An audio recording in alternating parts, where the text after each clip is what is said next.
Isang mapagpalang hapon sa ating lahat mga katoto. And welcome back sa aking channel. For more than a week, wala tayong vlog. But today, August 19, mayroon tayong lugar na pupuntahan somewhere dito sa may Malabon area. At araw ng Sabado ngayon, August 19, and time check is now 4:15 in the afternoon. At medyo masarap, malamig ang simoy ng hangin. At ngayon sa araw na ito, andito tayo dumaan sa may Grand Antel Village at pupunta tayo somewhere in Malabon. But para lang mas makapag-rides tayo, pinili ko na dito dumaan hanggang Open Canal. Nang sa ganon, mahaba-haba ang biyabiyahin natin. Mayroong isang lugar doon sa may parting Malabon na kung saan palagi akong dumadaan doon. At nakikita ko na mayroon siyang daan na ginagawa, ongoing road construction, at gusto kong tumbukin o gusto kong malaman kung saan ang dulo ng daan na yon. Check ko lang kung tagos na yon sa Governor Ferrer's Drive.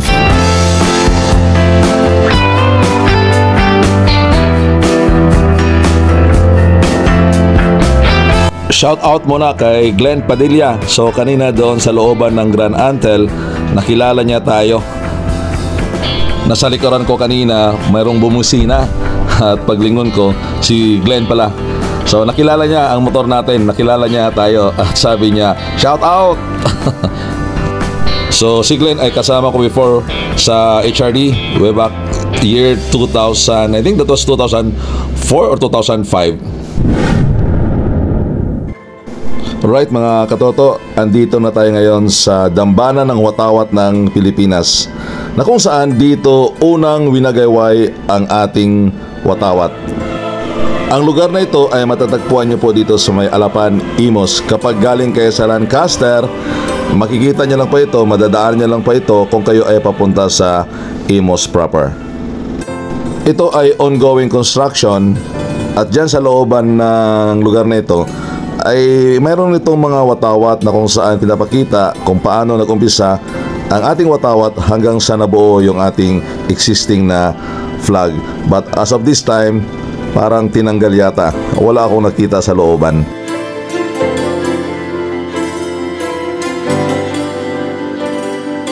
Well, anyway, this place must be preserved because this is one of the historical place ng ating bansa. At kapag ito ay natapos, magandang pasyalan ito. Alright, so tayo ay kakanan na dito at tutubukin natin ngayon ang Caltex Station. At pagdating doon, kakanan na tayo all throughout papuntang Open Canal.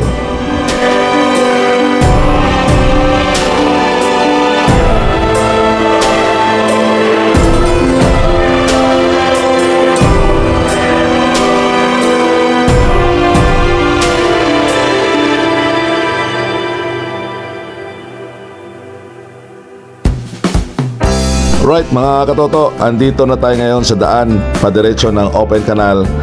At around 7 minutes, marating na natin ang Open Canal. At ang lugar na ito ay malapad na. Both sides mayroong 2 lane at total of 4 lanes ang meron ang daang ito. Alright, so diretso tayo sa Open Canal at doon tayo kakanan, bandang dulo, para mapuntahan natin ang ating destinasyon sa araw na ito. Alright, so nandito na tayo sa area ng Open Canal. At parte dito ay hindi pa po kompleto ang bagong daan. May mga portion dito na kung saan hindi pa diretso yung pinaka main road. May mga daan dito na kung saan hindi pa nakakonect ang kabilang daan. So katulad dito, kaya nagka-traffic tayo dito dahil ito yung luma pang daan. Dahil ito na sa gilid natin, na sa kanan natin, ay hindi pa po nawala, hindi pa po natanggal, kaya hindi pa madire-diretso yung pinaka main highway dito sa area na ito. So napaka-traffic talaga. As of this time, napaka-maraming sasakyan na dadaan dito. At imagine, kapag walang road expansion o road widening sa lugar na ito, at maraming mga subdivision na rito, talagang napaka-traffic. Kaya mabuti na lang mayroong ongoing construction, kaso lang may mga portion talaga rito na hindi pa makadiretso. So hoping as soon as possible, totally talagang dire-diretso na ito, nang sa ganon hindi tayo matatraffic na katulad nito. Well, anyway, dahil nakamotor tayo, pwede tayong lumusot.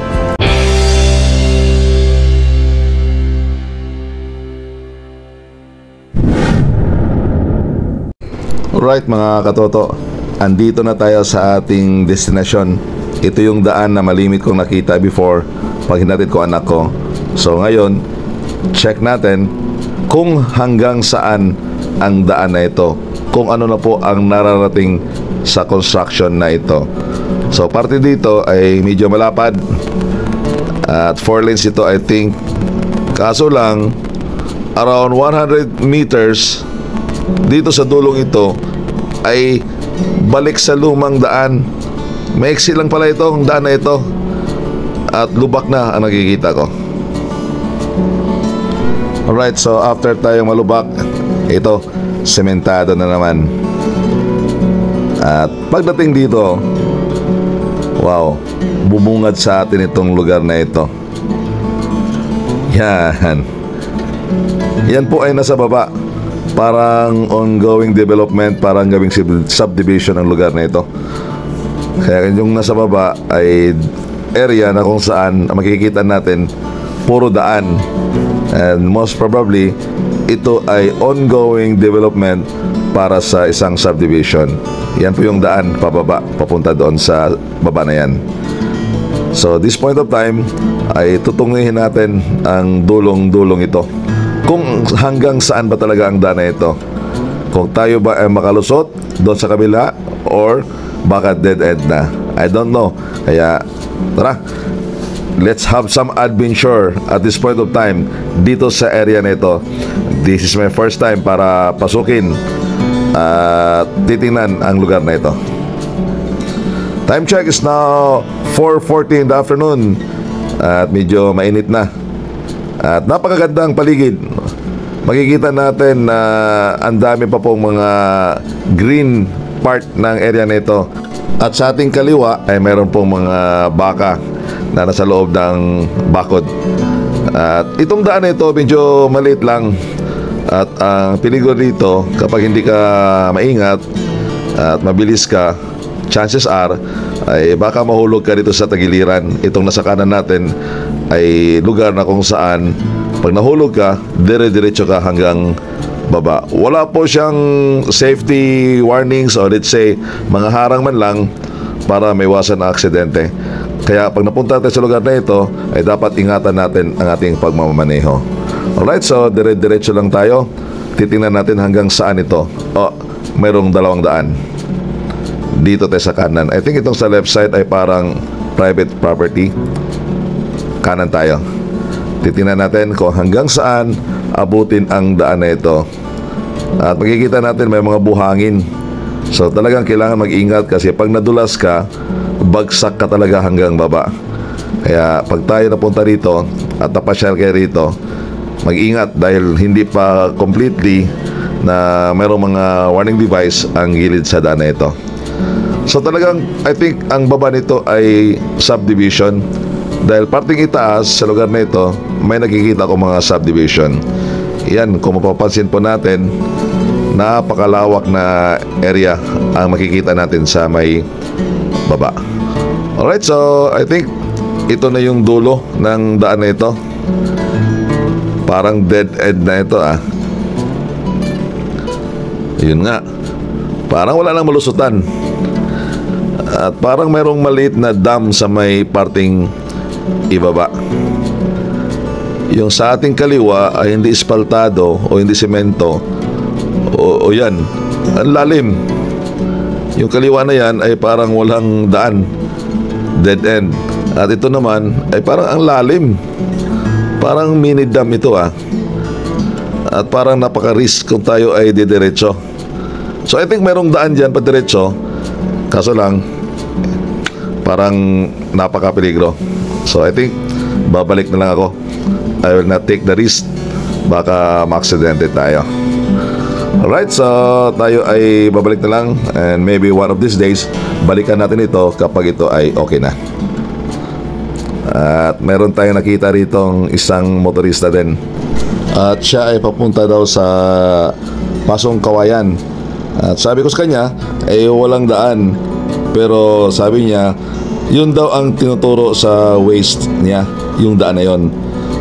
So ang gusto niyang gawin ay parang gusto niyang tawirin ang lugar na ito. bago siya bumaba sa area na ito, sinorvey niya muna at tinitingnan niya kung gaano katarik ang lugar. And after checking, he decided na tatawirin niya ang lugar na ito. So bumalik siya sa motor niya at pababa na siya ngayon sa area na ito.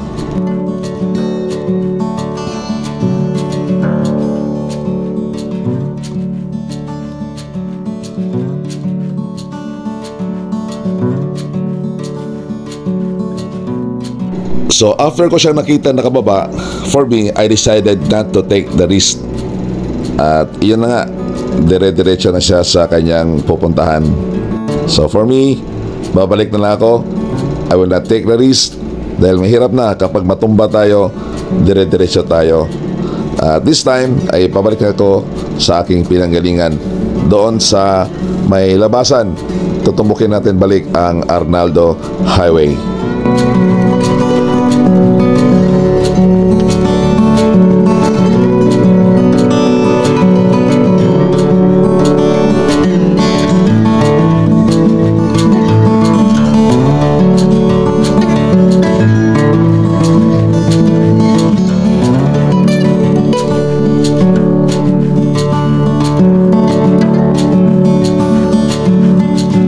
Alright mga katoto, andito na tayo ngayon sa may labasan at ito na yung Arnaldo Highway. At this point of time, diretso na tayo pauwi sa Rosario.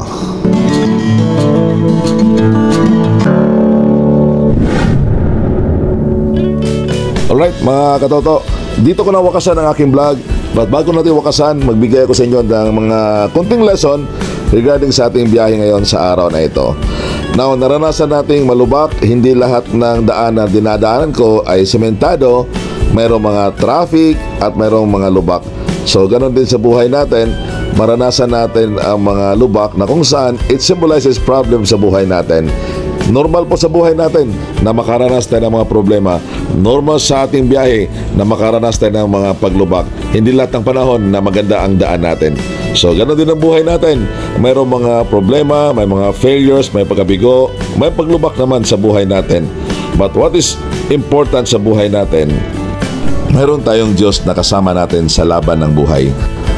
Always remember that all things work together for good for them who love God and for them who are called according to His purpose.